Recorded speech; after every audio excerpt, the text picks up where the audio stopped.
चोरी डकैती की मूवी तो हमने बहुत देखी है, लेकिन आज मैं जो कहानी आपसे शेयर करने वाला हूँ वो बाकी सब कहानियों से बिल्कुल अलग है। आज की कहानी है ऐसे एक चोर की जिसे चोर कहना सही नहीं होगा, बल्कि आर्टिस्ट कहना ही ज्यादा ठीक रहेगा, क्योंकि सालों से चोरी करके भी कभी पकड़ा ना जाना अपने आप में एक आर्ट है। आंखों के सामने से अचानक गायब हो जाना ही उसकी स्पेशलिटी थी। कहानी का मेन कैरेक्टर और नामी चोर डायबोलिक हमेशा सिर से पांव तक काले कपड़ों में ढका रहता था। इस वजह से आज तक किसी ने उसका चेहरा नहीं देखा। वो अपने काम में इतना एक्सपर्ट था कि कभी किसी पुलिस के हाथ नहीं आया। एक दिन वो इटली के एक बैंक से कुछ कीमती खजाना चोरी करके भाग रहा था, तभी पुलिस ने उसका पीछा करना शुरू किया। बड़ी मुश्किल से उन्होंने डायबोलिक का रास्ता रोक लिया। पुलिस को लगा कि इस बार वो किसी भी हालत में नहीं बच सका, लेकिन अचानक डायबोलिक ने अपनी कार में एक बटन दबाया और तुरंत रोड ऊंचा हो गया। वो उसी रोड पर स्लाइड करते हुए पुलिस के ऊपर से निकल गया। ये देखकर पुलिस वाले हैरान रह गए, लेकिन वो हार मानने वाले नहीं थे। पुलिस की एक और टीम ने उसे फॉलो करना शुरू किया। ये देखकर डायबोलिक ने अपनी कार से जहरीली गैस छोड़ी और सारे पुलिस वाले बेहोश हो गए। इतना सब करने के बाद भी बेचारे को चैन नहीं मिला, क्योंकि इंस्पेक्टर ज्ञान को अपनी कार से उसके पीछे पड़ गया। लेकिन कुछ दूर जाने के बाद उसने देखा कि डायबोलिक की कार सड़क पर पलटी हुई है, मगर वहां डायबोलिक खुद मौजूद नहीं था। ये देखकर ज्ञान को बहुत निराश हो गया। उधर हम एक पार्टी में डिफेंस मिनिस्टर जॉर्जियो को देखते हैं। वो वहां बाकी लोगों से बातें कर रहा था। तभी वहां ईवा नाम की एक लड़की आती है। जॉर्जियो तुरंत उसे वेलकम करने के लिए आगे बढ़ता है। ईवा असल में उस शहर की नामी बिजनेस वुमन थी, लेकिन बिजनेस उसका अपना नहीं था। उसने एक बुजुर्ग अरब पति से शादी की थी, सीधी बात कहें तो शुगर डैडी। उसके मरने के बाद पूरा बिजनेस और सारी प्रॉपर्टी ईवा के पास आ गई। अपनी खूबसूरती और शानो शौकत की वजह से ईवा हमेशा चर्चा में रहती थी, इसलिए जब वो पार्टी में आई तो सब लोग बहुत खुश हो गए। वहीं बातचीत के दौरान डायबोलिक का जिक्र आता है। सब ईवा को सावधान रहने को कहते हैं, क्योंकि डायबोलिक कभी भी उसकी दौलत चुराने के लिए अटैक कर सकता है। चोर होने के बावजूद सब लोग डायबोलिक की स्मार्टनेस की तारीफ करते थे। ये सुनकर ईवा के मन में उसके लिए एक अजीब सा क्यूरियोसिटी पैदा होती है। पार्टी खत्म होने के बाद जॉर्जियो ईवा को घर छोड़ने की पेशकश करता है, लेकिन ईवा मना कर देती है। अब सवाल ये उठता है कि जॉर्जियो और ईवा का असली रिश्ता क्या है? इसका जवाब हमें आगे मिलेगा। पार्टी से लौटते वक्त अचानक इंस्पेक्टर ज्ञान रास्ता रोक लेता है। उसे देखकर ईवा थोड़ी हैरान होती है, लेकिन ज्ञान उसे चेतावनी देता है कि डायबोलिक अभी भी उस पर अटैक कर सकता है। ये सुनकर ईवा टेंशन में आ जाती है। फिर दोनों एक रेस्टोरेंट में बैठकर इस बारे में डिस्कस करते हैं। वहीं से पता चलता है कि ईवा के पास एक बेहद खास पिंक डायमंड है, जो बहुत रेयर और अनमोल है।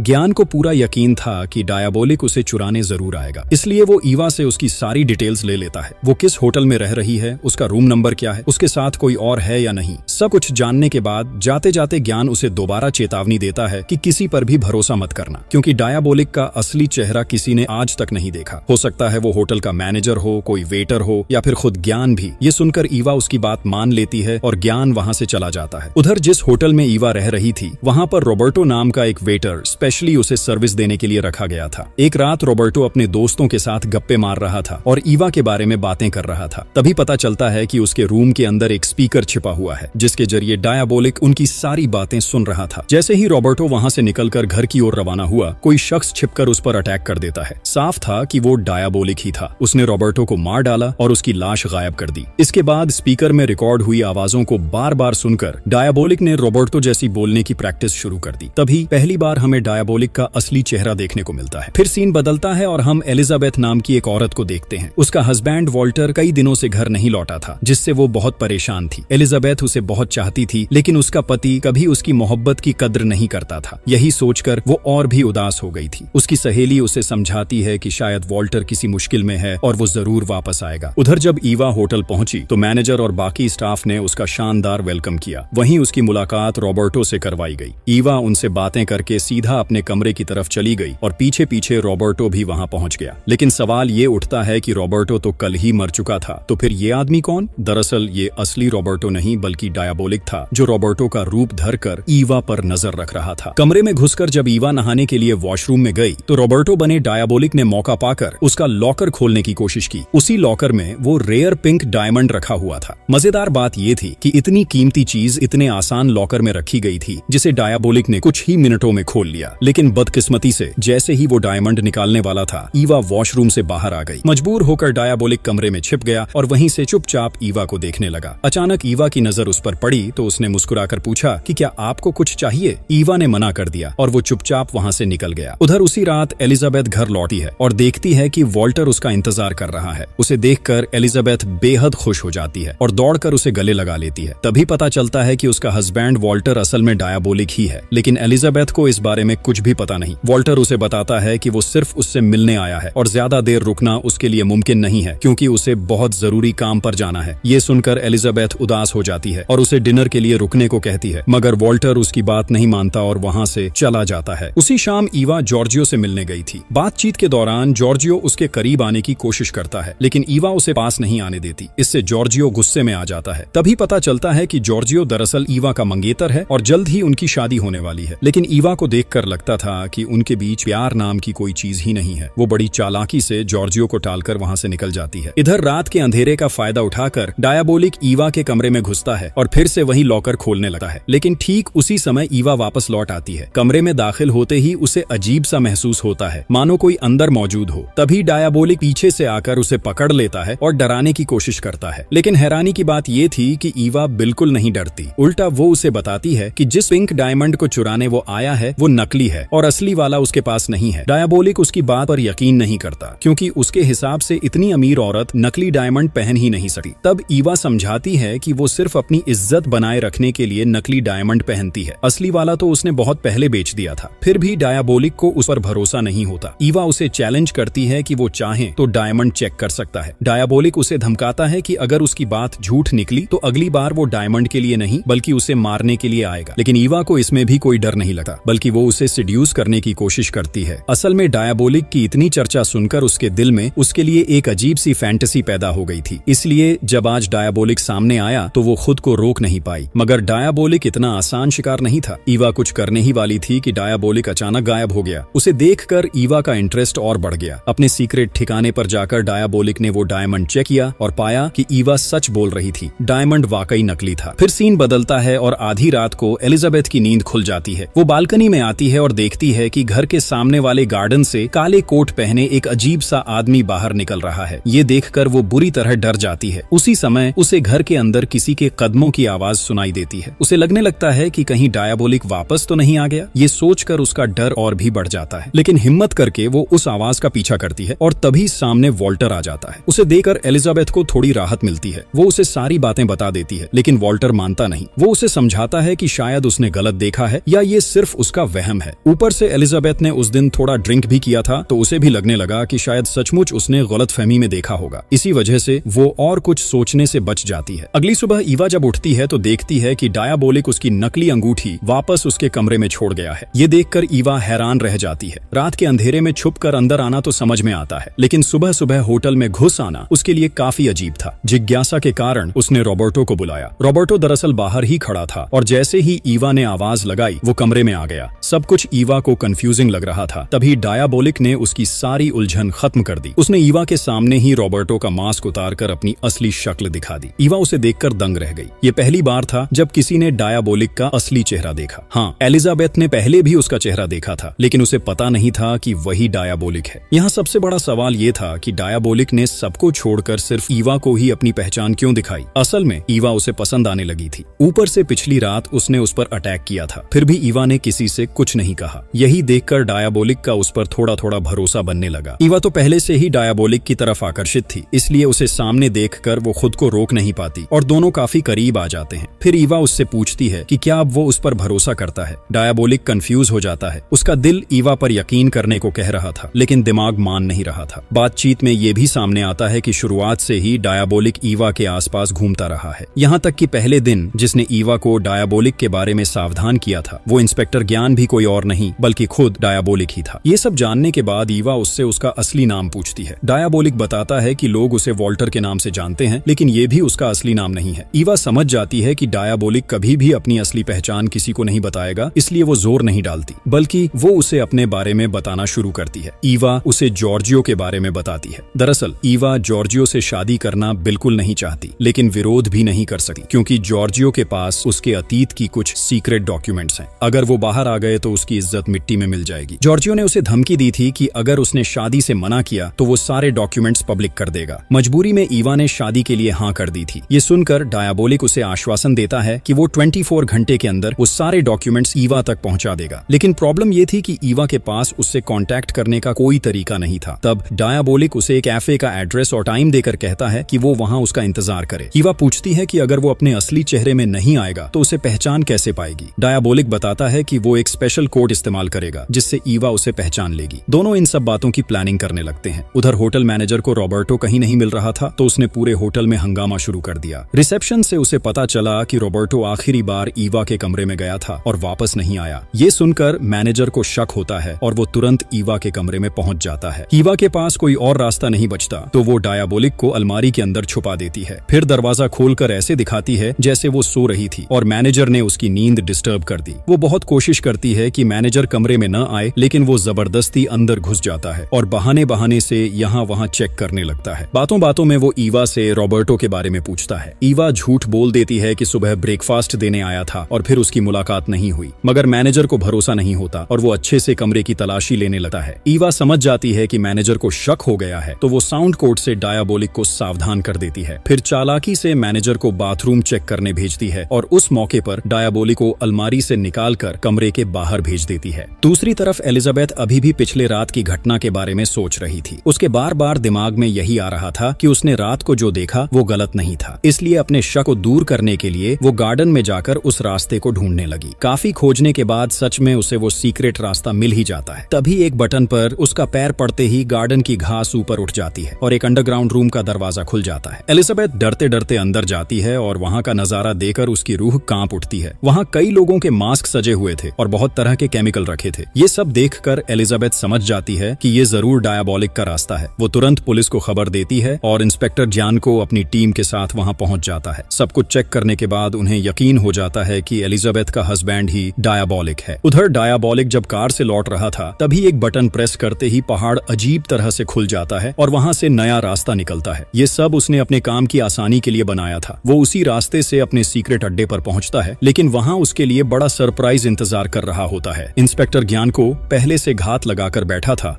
और डायाबोलिक पहुंचते ही गिरफ्तार हो जाता है। अगले दिन डायाबोलिक के कहे मुताबिक ईवा कैफे में उसका इंतजार करती है, लेकिन बहुत देर होने के बाद भी उसका कोई अता पता नहीं मिलता। ईवा को लगता है शायद वो जानबूझकर नहीं आया। तभी आसपास लोगों की बातें सुनकर वो अखबार देखती है और उसे पता चलता है कि पुलिस ने डायाबोलिक को अरेस्ट कर लिया है। उसी दिन डायाबोलिक को कोर्ट में पेश किया जाता है। वहाँ ईवा भी पहुँचती है और इशारे से उससे बात करने की कोशिश करती है, लेकिन डायाबोलिक एक बार भी उसकी तरफ नहीं देखता क्योंकि पुलिस का शक ईवा पर जा सकता था। इंस्पेक्टर ज्ञानको की उम्मीद के मुताबिक जज डायाबोलिक को मौत की सजा सुना देता है, लेकिन इतनी बड़ी सजा सुनकर भी डायाबोलिक पर कोई असर नहीं दिखता। उधर ईवा कोर्ट से निकलकर एक दीवार के पास जाती है और जैसे ही वो तीसरा ईंट दबाती है, अचानक वहाँ एक दरवाजा खुलता है और उसके सामने एक गाड़ी आ जाती है। वो गाड़ी लेकर सीधे डायाबोलिक के सीक्रेट अड्डे पर जाती है और वहाँ से 2 स्पेशल केमिकल उठा लाती है। अब सवाल ये था कि ईवा वहाँ क्या कर रही थी और उसे डायाबोलिक के सारे राज कैसे पता चले। असल में उस दिन कोर्ट में डायाबोलिक ने सीधे उसकी तरफ नहीं देखा था, लेकिन आंखों की कोड लैंग्वेज से उसे बहुत बातें बताई थी। उसी के इशारे पर ईवा ने केमिकल इकट्ठा किया। फिर वो सीधे जॉर्जियो के ऑफिस जाती है। जॉर्जियो उसे देखकर चौंक जाता है। ईवा उससे रिक्वेस्ट करती है कि वो डायाबोलिक से उसकी फांसी से पहले एक बार मिलना चाहती है, लेकिन जॉर्जियो साफ मना कर देता है क्योंकि तब उसे कई तरह की सफाई देनी पड़ेगी। मगर ईवा भी जिद्दी थी। वो जानती थी कि जॉर्जियो डिफेंस मिनिस्टर है, उसके लिए ये मुश्किल काम नहीं होगा। इसलिए वो उसे ब्लैकमेल करना शुरू कर देती है कि अगर उसने उसकी बात नहीं मानी तो वो उससे शादी नहीं करेगी। ऊपर से वो एक्टिंग करती है कि उसे जॉर्जियो से बहुत मोहब्बत है और वो उसके लिए पागल है। आखिरकार जॉर्जियो मजबूर हो जाता है और उसे डायाबोलिक से मिलने की इजाजत देता है, लेकिन शर्त ये रखता है कि वो भी ईवा के साथ रहेगा। ईवा अब विरोध नहीं करती क्योंकि अब उसके पास कोई चारा नहीं था। फिर दोनों डायाबोलिक से मिलने पहुंचते हैं और करीब आधे घंटे तक बातें करके बाहर निकल जाते हैं। अगले दिन दिखाया जाता है कि डायाबोलिक की फांसी की तैयारी चल रही है, लेकिन उस वक्त गले में फांसी की रस्सी डालकर लटकाने का सिस्टम नहीं था, बल्कि अपराधियों का गला काटकर मौत की सजा दी जाती थी। तैयारी पूरी होने के बाद जब जल्लाद डायाबोलिक को लेकर जा रहा था, तब भी उसके चेहरे पर किसी तरह का डर नहीं था। उसे देखकर बिल्कुल भी नहीं लगता था कि वो मरने वाला है। ये देख इंस्पेक्टर ज्ञानको को बड़ा अजीब लगता है। तभी बगल में खड़ा एक ऑफिसर कह देता है कि डायाबोलिक को देखकर लग रहा है शायद वो ड्रग्स के नशे में बेहोश है। ये सुनकर ही ज्ञानको को शक होता है और वो जोर से जल्लाद को रोकने की कोशिश करता है, लेकिन तब तक बहुत देर हो चुकी होती है। डायाबोलिक का सिर उसके शरीर से अलग हो चुका था। धीरे धीरे ज्ञानको उसके पास जाकर मास्क हटाता है और देखता है वो तो डायाबोलिक यानी वॉल्टर था ही नहीं, बल्कि जॉर्जियो था। ये देखकर ज्ञान को बुरी तरह डर जाता है। उसे 2 बातें खाई जा रही थी। एक, उनकी लापरवाही से डिफेंस मिनिस्टर की मौत हो गई और दूसरा डायबॉलिक जैसा खतरनाक क्रिमिनल उनकी पकड़ से भाग निकला। अब सवाल उठता है कि इतनी सिक्योरिटी के बीच डायबॉलिक भागा कैसे? असली रहस्य अब सामने आता है। दरअसल उस दिन ईवा का जॉर्जियो से मिलना और उससे डायबॉलिक से मिलने की परमिशन लेना, ये पूरा प्लान डायबॉलिक का ही था। उसने पहले से अपने और जॉर्जियो के मास्क अपने अड्डे पर बना रखे थे। ईवा वहां से सिर्फ केमिकल ही नहीं लाई थी बल्कि वो मास्क भी लेकर आई थी। फिर डायबॉलिक और ईवा ने मिलकर जॉर्जियो को ड्रग देकर बेहोश किया और उससे ईवा के पर्सनल डॉक्यूमेंट्स कहाँ हैं ये पूछ लिया।